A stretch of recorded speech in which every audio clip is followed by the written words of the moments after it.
Today at Commander Replay, we check out Sephara Sky's Blade with our ground-based aerial combat deck. Can our ground creatures sprout wings and get indestructible from Sephara? Find out next on Commander Replay. I want to thank my awesome Patreon supporters. You guys are awesome.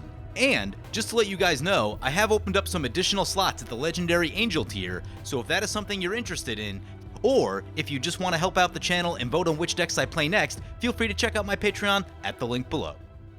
Welcome back, everyone. Playing some Sephara Sky's Blade today. A deck that I'm very excited to try out, and take a look at our opening hand. Looks pretty good. We got a Mana Crypt. Mana Crypt into Solemn Simulacrum, plus lands, plus Mask of Memory. I am liking all of that. Let's keep. That being the case, we may get off to a really explosive start. One that I wouldn't necessarily expect to get every single time from this deck, so just keep that in mind as we get going, if opponents don't disrupt us or anything like that. I guess we are playing last, so that will help us catch up and not have to necessarily suffer problems associated with going last. So, man, we're going to be able to, like, empty out our hand for the most part by turn 3. It is going to be crazy. So, brings it to our turn 1. We draw into a Plains. Let us... we have the Misspell Plains in our hand, so no real reason to crack the fetch right there if we don't need to. The fetches are in there, 1, primarily to get Misspell Plains, and 2, just to thin the deck a little bit. At times when I build decks like this, I also have Crucible of Worlds in the deck for a while. Sometimes it gets cut right towards the end as like one of the last 2 or 3 cards that I cut. But, you know, when money is no object, you can run fetch lands in a monocolor deck, which is something that I'm able to do online, but not able to do in paper. So, anyway, our turn 1, let's get this Mana Crypt into play. We're just going to go for the Plains right here, and then we'll play the land tax. And I guess we can also play the Mask of Memory. And a nice little setup right there. We'll get a bunch of lands with land tax. Well, once we get a creature going, which will be the Solemn Simulacrum, if we get a trigger with Mask of Memory, then we can just discard some of the lands, probably the fetch land going first. Taking a look at what our opponents are playing today, we have 3 Patreon supporters, and first up, a new Patreon supporter, Loverboy Bailey, piloting Keranos, God of Storms. I've seen Keranos a few times. It's not a commander that I've seen particularly have a lot of success.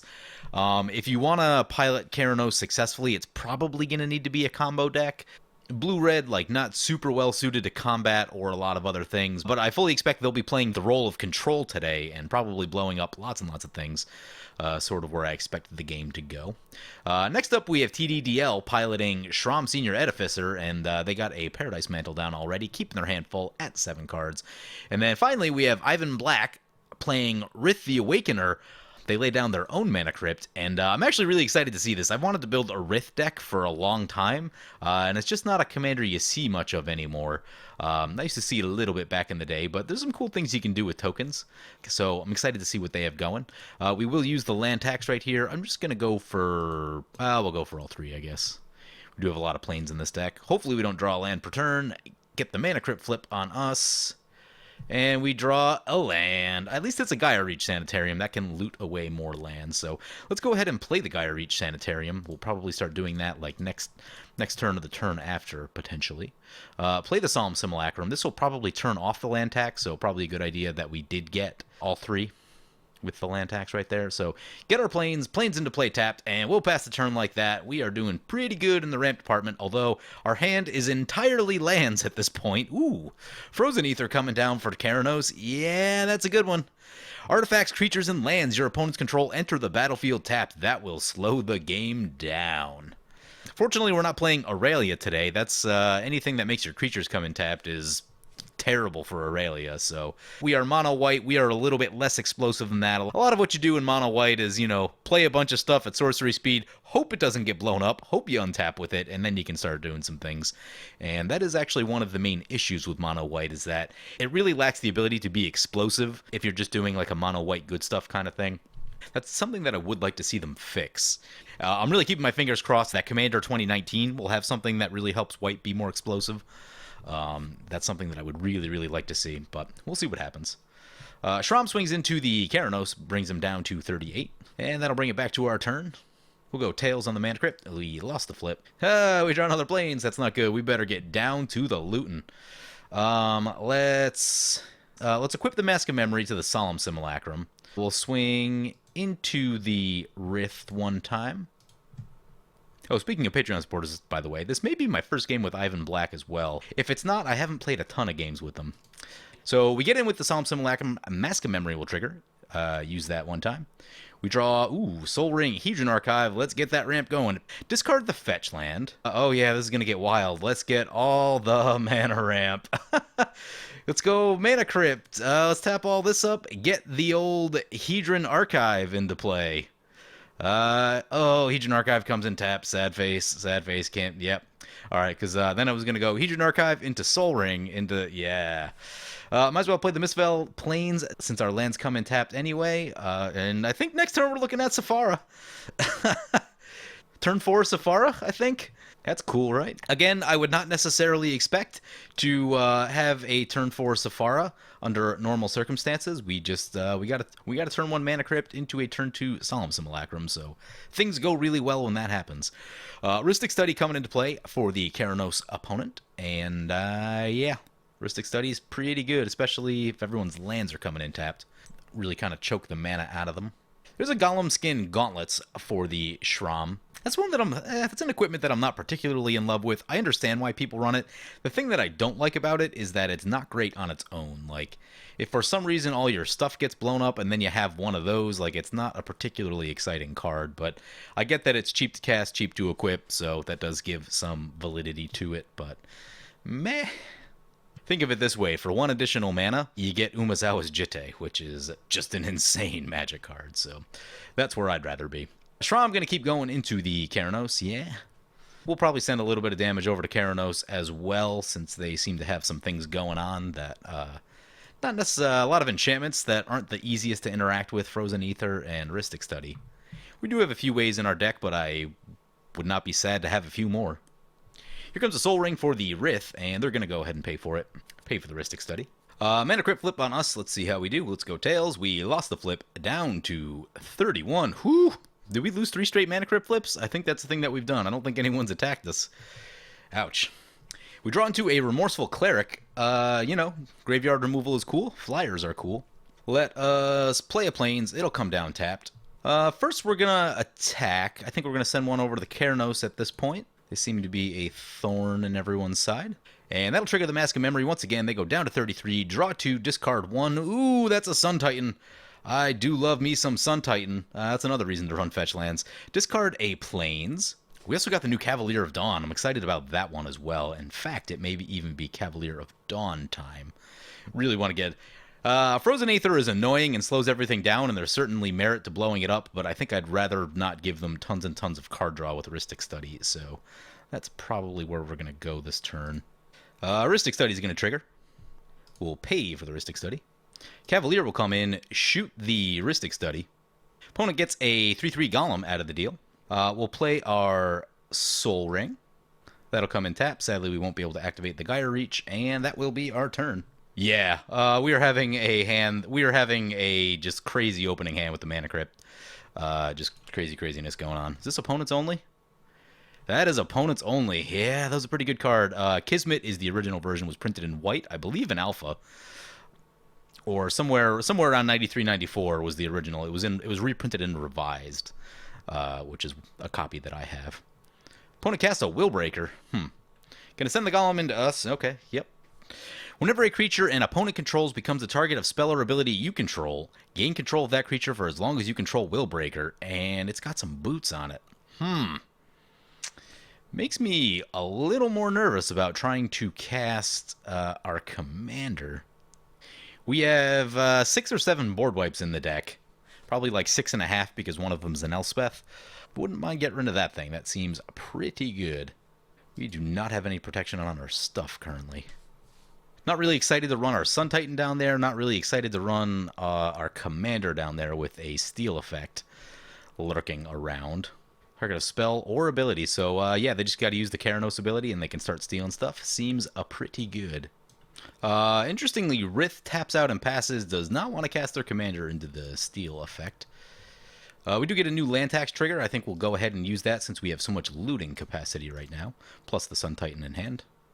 So grab the max, hope to not draw a land on for our draw per turn. An Hour of Revelation's a card. We will lose a lot of things if we play Hour of Revelation, though. How do I feel about that?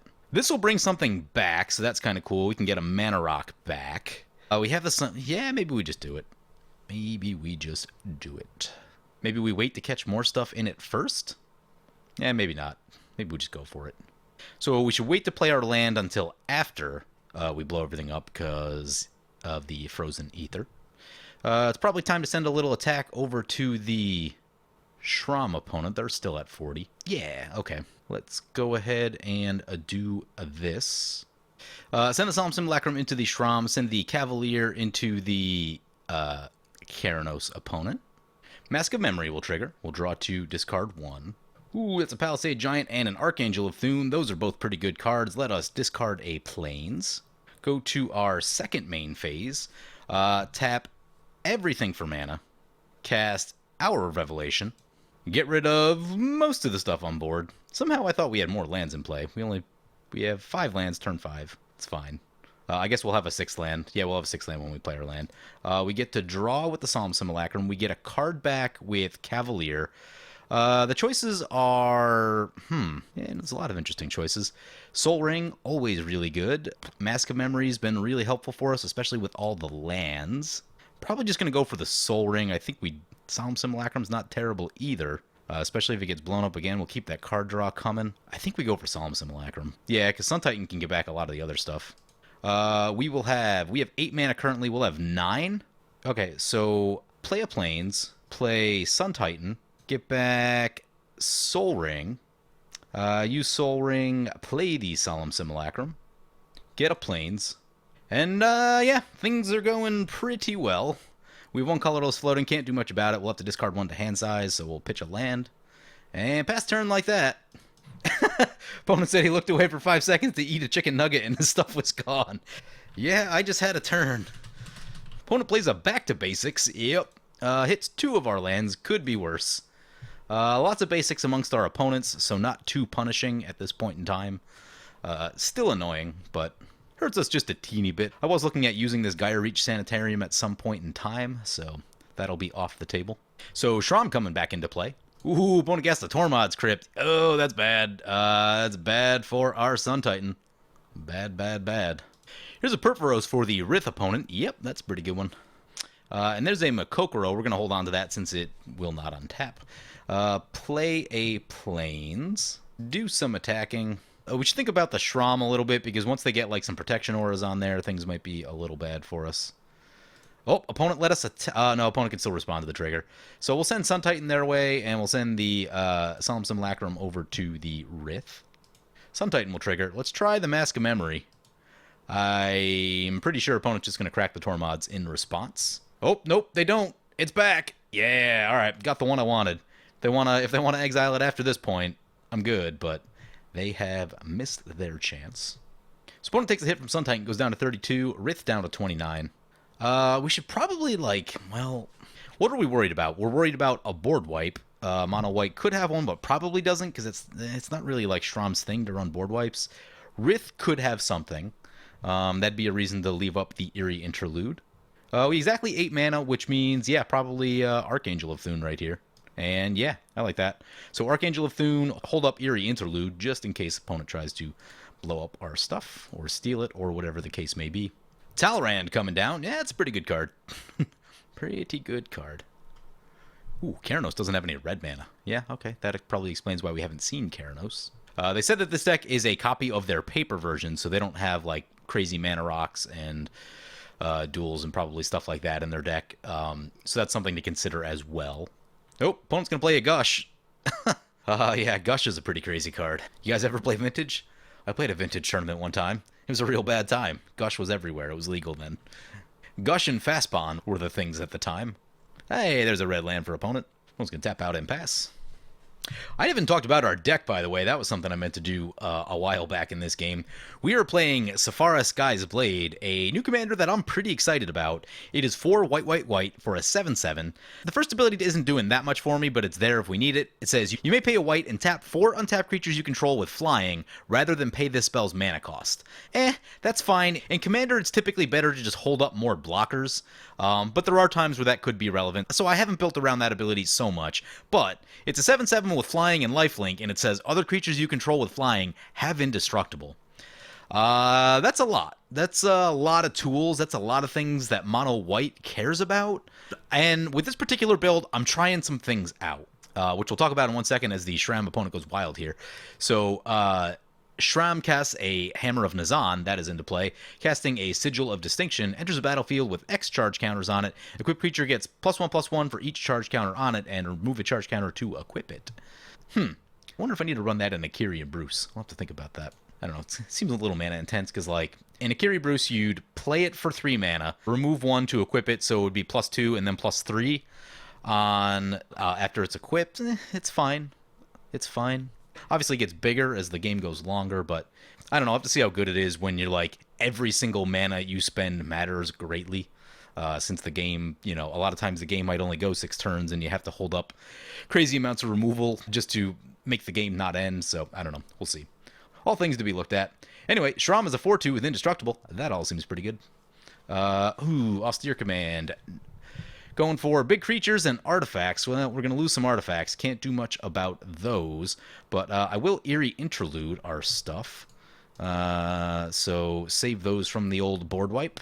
Sram holding up a white mana. Hopefully it's not a path. It is not.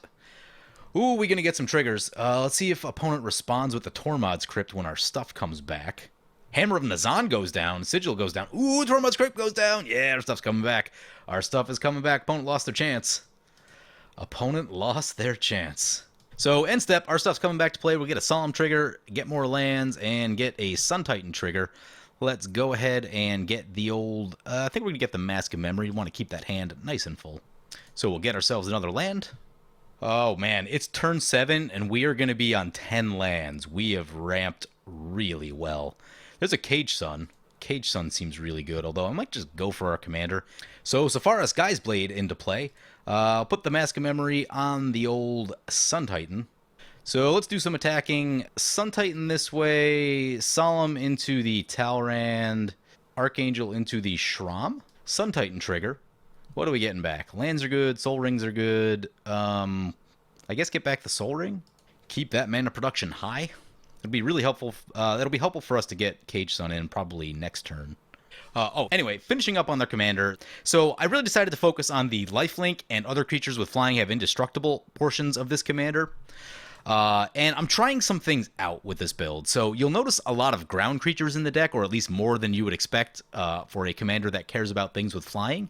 And what I'm wanting to test is how viable it is to rely on things like Cobbled Wings, Akroma's Memorial, and Odric Lunarch Marshal to give our ground creatures flying. So that way Sephara will give them protection.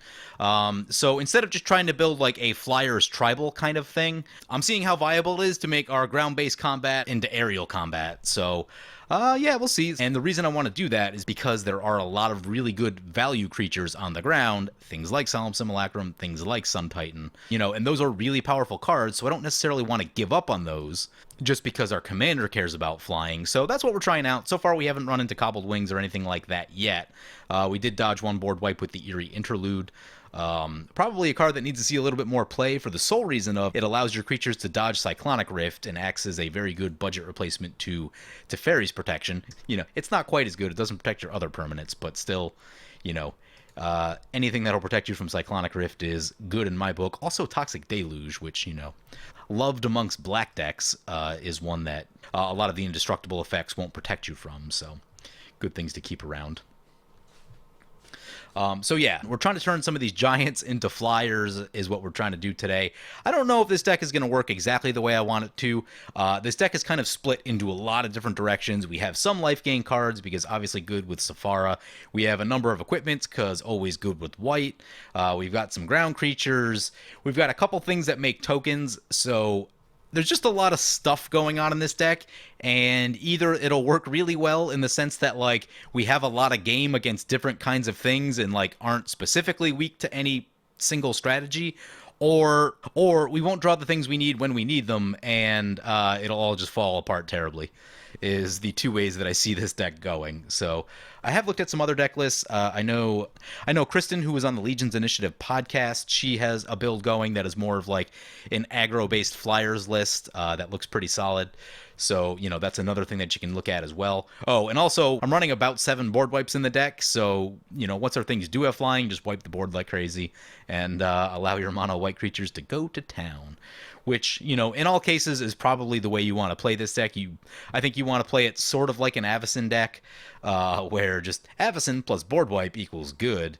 So we're aiming for the same sort of thing here, and then having some ways to protect Sephara is what I wanted to do. And while I'm talking about it, there's some newer cards in the deck that I haven't necessarily had a chance to look at all that much that I am excited about. One of them was this Cavalier of Dawn, and I'll be honest, this Cavalier was really good. All right, so opponent's going for a Cleansing Nova. Luckily, our Archangel will survive this mess right here. So sadly, not able to get the flying onto our creatures before the board wipe. We do get to draw with Solemn Simulacrum. There's a route. So there's a board wipe if we need it from our opponents, but right now we are definitely the threat, so I don't know that... It might be a while before that one becomes useful. We'll see. We'll see. But yeah, I have a lot of little different pockets of cards kind of going on in the deck. Little combos and synergies amongst different things, and there's some fun stuff in here. Got a Pariah Shield, so you can just put that on another flyer and all the damage will be prevented to you, which seems pretty good. What are we doing this a turn? We've got 10 open mana. We can go to 11 with this Arid Mesa. Probably want to think about one of these doublers. Cage Sun will be Cage Sun first because of the Sram and Rith have white mana available to him. Probably don't want to help him out too much. All right, so play the Arid Mesa, crack the Arid Mesa, get a Plains. Let's get the Cage Sun, naming white. And we've got 10 mana left. That'd be Sephara +1, so Sephara plus Mask of Memory. Seems good. And put Mask of Memory on the Archangel. I think it's time to give Keranos a little lovin'. So send Archangel over their way. And Mask of Memory will trigger... Ooh, that's a True Conviction and an Enlightened Tutor. Yeah, that's what we're talking about. If we survive, people will probably start dying next turn. So, yeah. Let us discard the old... we'll go from a Kokoro. Back to Basics still in play. New Benalia, at least if we have to play it, gives us a Scry, even though it won't untap. Opponent's gonna draw and discard with Is It Charm? Opponent's talking smack about my Sun Titan.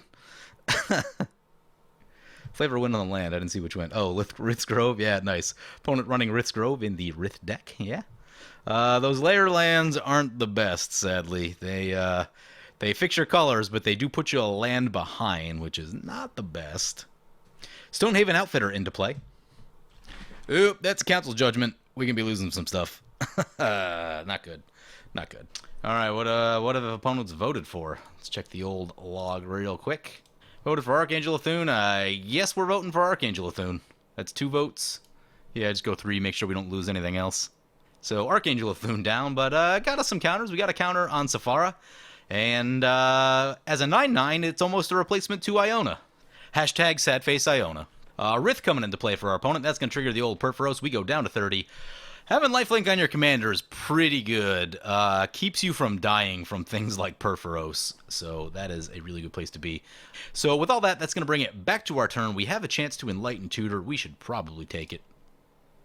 I don't know what we're going for. We've got the True Conviction already, so Akroma's Memorial maybe? Angelic Accord is an interesting card. Akroma's Memorial is good, kind of works into that plan we were talking about. Pariah Shield means we don't take damage. That's a pretty cool one. Whew. Man, I put some good cards in this deck. Aura of Silence is helpful as removal, though we've lost Sun Titan and some of our things that get stuff back. Even Expedition Map would get us an Emeria, and Emeria would be active. That's not the worst thing I've ever seen. You know, of all the things we could go for, I think I'm going to do that. Any Strip Mines in play? No Strip Mines in play. All right. Yeah. We'll get the Expedition Map, because it's not every day you get to have your Emeria active, so this is very exciting. Sadly, we'll lose the 1 mana right there. Play the Expedition Map. Crack the Expedition Map. Get Emeria. Play Emeria. We could get the Gauntlet of Power into play. That'll make Sephara a 10/10, and then if we play Double Strike on it, we could be lethal to the Keranos opponent. Seems good, right? I think so. Let's do it. So Gauntlet of Power into play. Hopefully Sram doesn't, one-shot us or something like that. Play the True Conviction. and that'll leave us enough to go Mask of Memory on Sephara, leave up play the Remorseful Cleric, which gives us a blocker, and the main point here is that I want to leave up Rout just in case we need it. So we hit with the Mask of Memory, we get to draw 2, discard 1, probably going to get rid of that New Benalia. Yep, we draw planes, get rid of New Benalia. There's a Fleet Feather Sandals, so that's one of the things that can give flying. Also gives haste, and opponent goes down to regular damage at 20 commander. Mask of Memory triggers once again. So we're playing mono white, and we have 56 cards remaining in our library. We have drawn a lot of cards. We already played a land this turn, so I guess pitch the Snow-Covered Plains. And again, we're going to leave up the Rout just in case someone tries to, like, one-shot us out of nowhere or something ridiculous like that. Gives us the ability to hit the emergency button just in case. So opponent plays and open the armory. Opponent plays a Steel Shaper's Gift, going to get themselves a Sword of Sinew in Steel. And, well, they can blow up some of our stuffs. Nope, that's a Feast and Famine. That's a good one, too. So, looks like it's the Sram equipment deck. There's a few people in my local that have been playing Sram Auras, and that deck can be pretty ridiculous. Like, everything in that deck is 1 and 2 mana, and it's pretty absurd. Opponent equipping up them swords. Yep. Opponent's got an 8/8 protection from 3 colors, black, green, and red. Yup. Opponent coming our way. We can just block. I believe opponent has miscalculated. Opponent's Stonehaven Outfitter dies. They'll get to draw a card. Yeah, they probably should have attacked the Rith, even if they don't want to kill them, just to get the sword triggers. Because then they can untap their lands and then shoot our Cage Sun, and, you know, that'll hurt a bit. That'll hurt a bit. I'm very excited about the prospect of trying to reanimate. I'm probably going to go for the Cavalier of Dawn. We have Sun Titan in there, and Sun Titan is obviously really good, but I want to get as many looks at the Cavalier of Dawn as I possibly can, just because it's new and I haven't had a chance to do that yet, but like I said, under normal circumstances, probably the Sun Titan. Opponent says he's got something for us. Let's see what he's got. He's got an Aurelia the War Leader. All right, all right. See what they plan to do with that Aurelia the War Leader. Our blocker still has Indestructible. So, and Double Strike and Lifelink, so, I don't know, probably not coming our way. Rith's mana is tapped in a way where they won't be able to use Rith's ability. That is a Beastmaster Ascension, though. Alright, alright. You've got my attention, opponent. You've got my attention. Ooh, opponent gonna send both. I mean, our life total is high. Aurelia will trigger. Opponent will get a second combat. I guess block Aurelia? Nope, nope, that's not what we want. Block Aurelia. Aurelia down, we gain some life. Rith will hit us. No mana left, though. Opponent says Heartless. And that'll bring it back to our turn. A Mario will trigger. Let's get this Cavalier of Dawn. Shoot down the Sinew in Steel. Don't want our artifacts getting blown up, although opponent can make a lot of mana with the Feast and Famine if they want to. That's a thing to keep in mind. And so here's, ooh, we draw a land off the top, play that land. And so here's why we're trying to do the whole thing that I talked about with the plan of this deck and trying to give these ground creatures flying. We've got a Palisade Giant right here. Oh god, we're way over tapping lands. We have mana rocks for a daze. Play this Palisade Giant. All damage that would be dealt to you and other permanents you control is dealt to Palisade Giant instead. Now, play these Fleet Feather Sandals. Equip the Fleet Feather Sandals. And now opponents can't do damage to us. Or our permanents. Opponent said, that's the ball game. And they said, yeah, it's been over. Yeah, things have been going really well for us. I told opponents game 2 if they want, because, like I said, we had just a freakishly good start. What can we get to close the game out? I really wanted to get a Blackblade Reforged into this deck, but alas, I did not. I think we'll just get the old, we'll get Pariah Shield, since that operates. That's going to operate similarly to these Giants, and maybe it's just a matter of we just need to run Pariah Shield over the Giants, but I don't know, we'll see. We'll see what happens. And we'll just leave, do we have anything else with haste? We could use a bit more haste, I guess, but this one is bigger than the Palisade Giant, so I guess we'll just move that over there. Do some attacking. Send these over to Sram. They've been getting, and this one over that way. Going for Sram first, just because of we're helping them with their mana production a lot, and you know, they could theoretically find some little way to wiggle out from under this, being able to produce double mana. There is some sequence of events that could be a big issue for us. Plus the Feast and Famine. Feast and Famine can allow even more craziness to happen if your mana is already doubled. Mask of Memory will trigger. What are we drawing? Swords and a Worn Power Stone. Discard the Worn Power Stone. Mana's doing just fine at this moment. Opponent goes down, mass triggers one more time. We've got Scavenger Grounds and its Fairy's Protection, be the Scavenger Grounds. Opponent goes down to 11. Gotta be something really big. Exile all creatures is probably the order of where they need to be. Or like exile all non-land permanents. I don't know if that's a card that exists, but it's the one that they need. This is right at the end of Ugin range, and Ugin would get all of our stuff, including the True Conviction, but not the artifacts. Ugin plus like Return to Dust would sort of reset the game. Enchanted creature is flying. Whenever it deals damage to combat player, create that many Saproling tokens. Yeah, well, we've got flyers. Opponent gonna send it in. All right. Beastmaster Ascension will get a trigger on it. Opponent saying GG. Block with our Cavalier. Whoo, we're up to 103 life. 109 life. Rith down. And pass turn like that. Ameria triggers again. Get the Sun Titan back. Sun Titan get... I guess Expedition Map? Not sure that any of that matters at this point. Opponent is tapped out. Drop a turn and go on the big attack. Down opponent goes. We finish the game at 136 life. Pretty good. Probably means that Aetherflux Reservoir needs to be in the deck. So yeah, after this first game, I don't have that much to say other than we got pretty lucky with that Mana Crypt into Solemn Simulacrum opener. Everything else played really well, but when you have way more mana than your opponents early on, things just look really good. So, you know, that's a thing to consider. But as far as the synergies playing out, you know, we did get hit with one big board wipe. We didn't have the flying yet, like I was hoping that we would. So we did lose some stuff there, but I want to give this another look. And it's the type of thing that, yeah, there's definitely going to be some inconsistency there. You're not going to be able to have like 100% uptime flying on your Sun Titan. Like there's just, you know, some amount of times where that's not going to happen. And, you know, maybe it's a matter of just like using Pariah's Shield and like giving up on the fact that like sometimes Sun Titan won't have flying. And using Pariah's Shield over Protector of the Crown and over Palisade Giant. But both pretty cool cards that I just really like a lot. They both stop Crater Hoof shenanigans, which I kind of like, and Protector gives you card draw, which is good too. So I'm going to try to keep these in there as long as I can.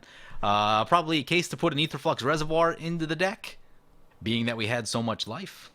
Anyway, hope you guys enjoyed this video. As always, feel free to comment, like, or subscribe. Thank you for watching.